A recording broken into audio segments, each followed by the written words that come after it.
एक ऋतु आए। दोस्तों, वक्त का पहिया घूमता है, ऋतुएं आती हैं और चुपचाप गुजर जाती हैं। वक्त गुजर जाता है, लेकिन कुछ गानों का जादू कभी भी कम नहीं होता। आज 47 साल बीत जाने के बाद भी किशोरदा का वो अमर गीत एक ऋतु आए एक ऋतु जाए, एक ऋतु आए एक ऋतु जाए, जिसे सुनकर आज भी आंखें नम हो जाती हैं।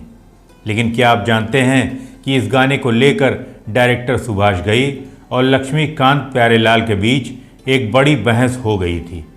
एलपी चाहते थे रफ़ी साहब की आवाज़, पर सुभाष घई अड़े थे किशोर कुमार के नाम पर। फिर स्टूडियो में किशोरदा ने जो किया उसने इतिहास रच दिया। वीडियो को अंत तक ज़रूर देखिएगा और अगर अच्छा लगे तो वीडियो को हाइप करना न भूलिएगा।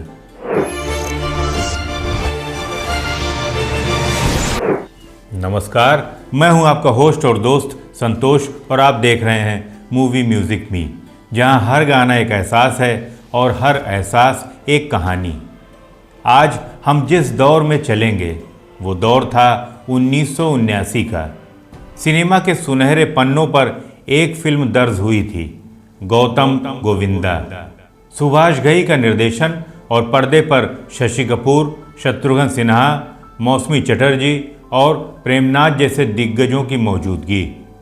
लेकिन शायद आपको न पता हो कि जब इस फिल्म की बुनियाद रखी जा रही थी तब इसका नाम सिर्फ गौतम गोविंदा नहीं था।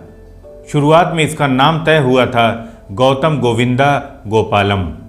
जी हाँ, गोपालम यानी विजय अरोरा का किरदार। लेकिन कहते हैं ना कि सिनेमा की दुनिया में वक्त और सितारे कब गर्दिश में आ जाएं कोई नहीं जानता। फिल्म डिस्ट्रीब्यूटर्स ने निर्माता श्याम सुंदर शिवदासानी से गुजारिश की कि विजय अरोरा की घटती लोकप्रियता को देखते हुए फिल्म का नाम छोटा कर दिया जाना चाहिए और इस तरह से गोपालम को फिल्म के नाम से हटा दिया गया। हालांकि विजय अरोरा जी ने हमेशा यही कहा कि निर्माताओं ने अंक ज्योतिष की वजह से ये फैसला लिया था। खैर, नाम चाहे जो भी हो, लेकिन विजय अरोरा इस फिल्म का एक ऐसा हिस्सा बने जिसे भुलाया नहीं जा सकता। सोचिए ज़रा, एक डाकिया खाकी वर्दी पहने, कांधे पर झोला लटकाए, दूसरों के ख़तों में उनकी खुशियाँ और गम बांटने वाला एक सीधा साधा इंसान। फिल्म में विजय अरोरा इसी पोस्टमैन के कैमियो रोल में थे। इस फिल्म के संगीत की जिम्मेदारी सौंपी गई थी मशहूर जोड़ी लक्ष्मीकांत प्यारेलाल को और गानों को अपने अल्फाज दिए थे महान गीतकार आनंद बख्शी साहब ने। बख्शी साहब ने फिल्म के लिए 4 बेहतरीन गीत लिखे। दरोगा जी चोरी हो गई, दरोगा जी चोरी हो गई, बड़े नाजों से दिल को पाला था, जिसे आशा भोसले जी ने अपनी चुलबुली आवाज दी।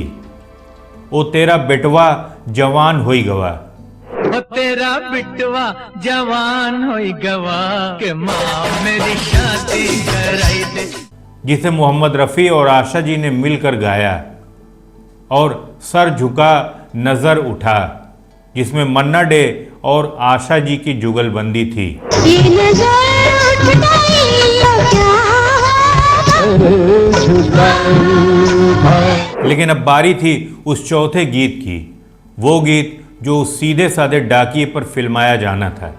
ज़रा ठहरिए और उस दौर के म्यूज़िक रूम की कल्पना कीजिए। लक्ष्मीकांत प्यारेलाल जी इस गाने को लेकर एक गहरी सोच में डूबे थे। विजय अरोरा स्क्रीन पर बहुत ही सॉफ्ट, मासूम और सीधे साधे नज़र आते थे। लक्ष्मीकांत जी का साफ मानना था कि इस किरदार की मासूमियत और गाने के दर्द को सिर्फ और सिर्फ मोहम्मद रफ़ी साहब की मखमली आवाज़ ही न्याय दे सकती है।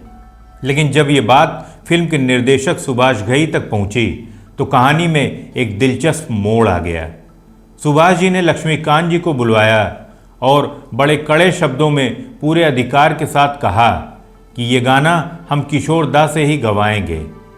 आपको बता दूं कि लक्ष्मीकांत जी भी अपनी जगह बिल्कुल सही थे। उन्होंने ऐतराज़ जताते हुए कहा, सुभाष जी, किशोरदा की आवाज़ में एक खनक है, वो थोड़ी हार्ड और भारी है। वो आवाज़ विजय अरोरा के उस मासूम दबे कुचले पोस्टमैन वाले किरदार पर बिल्कुल भी सूट नहीं करेगी। लेकिन सुभाष घई अपनी बात पर अड़े रहे। उन्होंने कहा कि वो सब मैं नहीं जानता, आप बस किशोर दा को बुलवाइए। किशोर दा खुद ही ये तय कर लेंगे कि विजय अरोरा के लिए उन्हें कैसी आवाज़ देनी है। और फिर स्टूडियो में एंट्री होती है उस हरफन मौला कलाकार की, जिसे दुनिया किशोर कुमार के नाम से जानती है।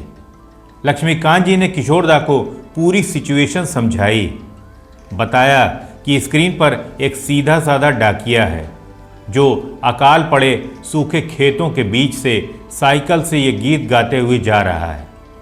दादा, अब आप ही फैसला कीजिए कि आप अपनी आवाज़ को विजय के लिए कैसे मॉड्यूलेट करेंगे। किशोरदा ने अपनी चिर परिचित मुस्कान के साथ कहा, लक्ष्मीकांतम प्यारे लालम, तुम दोनों टेंशन मत लो, मैं रिहर्सल करता हूँ और गाता हूँ, तुम लोग बस सुनो और बताओ कि मेरी आवाज़ कैसी लग रही है। माहौल एकदम शांत था। किशोरदा ने माइक के सामने आंखें बंद की और गले से वो पहली लाइन निकाली, एक ऋतु आए एक ऋतु जाए। एक ऋतु आए एक ऋतु जाए, मौसम बदले न बदले नसीब। मौसम बदले ना बदले नसीब। किशोर कुमार ने अपनी आवाज़ को विजय अरोरा के लिए पूरी तरह से बदल डाला। किशोरदा की ऐसी मधुर आवाज़ सुनकर स्टूडियो में बैठे हर शख्स के रोंगटे खड़े हो गए। जिस किशोर कुमार की आवाज़ को भारी और कड़क माना जा रहा था, उस आवाज़ में इतनी नरमी, इतनी कशिश और इतना ठहराव था कि जैसे कोई रूह रो रही हो। कौन जतन करूं कौन उपाय। उन्होंने पूरे गाने को अपने उस सबसे सॉफ्ट और दर्द भरी आवाज़ में रिकॉर्ड किया। बादल तो न बरसे, आंखें बरस गई। ये गाना ख़त्म होते होते लक्ष्मीकांत जी भी ये मान चुके थे कि इस गीत में जो दर्द, जो टीस और जो एहसास किशोरदा ने भर दिया था, वो कोई और कर ही नहीं सकता था। माँ की ममता नीर बहाए।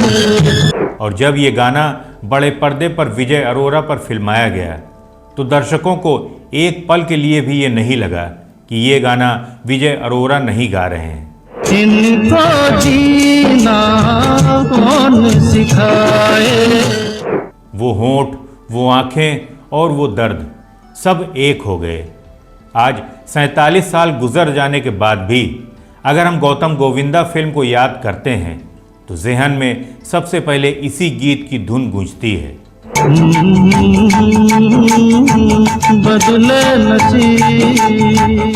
तो दोस्तों, आपको क्या लगता है कि किशोरदा को इस गीत में लाने का सुभाष घई जी का फैसला सही था या गलत था? ये गाना आपको कैसा लगता है? कमेंट बॉक्स में ज़रूर बताइए।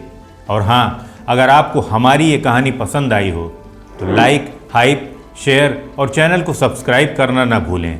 मैं फिर मिलूँगा आपसे एक और सुरमई दास्तान के साथ। तब तक संगीत से जुड़े रहिए और मूवी म्यूज़िक में देखते रहिए। नमस्कार।